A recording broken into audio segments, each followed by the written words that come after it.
मुख्यमंत्र्याला सांगणं एकच आहे की धनंजय देशमुख सूर्यवंशी सोमनाथ सूर्यवंशी यांना न्याय मिळालाच पाहिजे.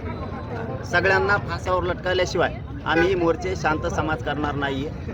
आम्ही आज समाज म्हणून आलोय, समाज म्हणून बसणार.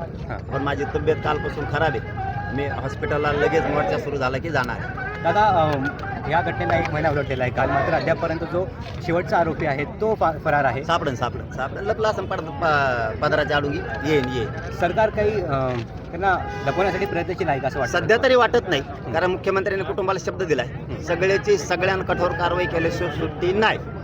त्याच्यामुळं तोपर्यंत विश्वास आहे म्हणून मराठी शांत आहेत. जर असं वाटलं दगाफटका होतोय तर राज्यात पुन्हा मोर्चे सुरू झाले म्हणून समजा. धनंजय मुंडे धन्यवाद. आपल्याला मोर्चा सुरू करून यांच्यावर घ्यायचा. धनंजय मुंडे यांच्यावर वारंवार आरोप होत आहे की अरे तेच षडयंत्र करतोय. एवढा मोठा मंत्री असून तो जातीवाद करतोय, तोच आरोपीच्या पाठीमागं उभा राहतोय, तो मायावरच उलट केशी करायला लावतोय. अजित पवार यांचं म्हणणं आहे की जोपर्यंत धनंजय मुंडे यांच्या विरोधात ते बाकी नाही मला माहित. मला एवढंच माहिती आहे, संतोष देशमुखांना न्याय घेतल्याशिवाय आम्ही हटत नसतो.